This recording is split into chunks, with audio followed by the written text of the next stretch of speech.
ఈ విధంగా మరొక పేజీకి మిమ్మల్ని అయితే తీసుకెళ్లడం జరుగుతుంది.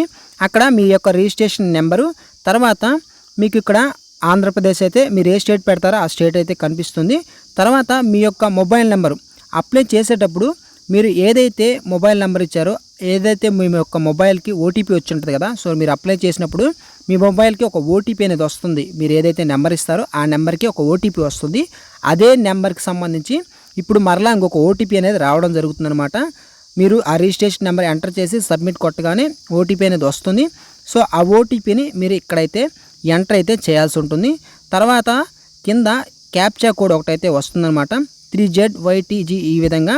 సో ఈ యొక్క క్యాప్చాని ఈ యొక్క బాక్స్లో మీరు ఎంటర్ చేసి కింద సబ్మిట్ మీద క్లిక్ చేయగానే మీకు ఓపెన్ అవ్వడం అనేది జరుగుతుంది. మీ యొక్క డీటెయిల్స్ ఏదైనా ఎడిట్ చేసుకోవాల్సినవి ఉన్నట్లయితే వాటిని ఎడిట్ చేసుకొని మరలా సబ్మిట్ అయితే చేయండి.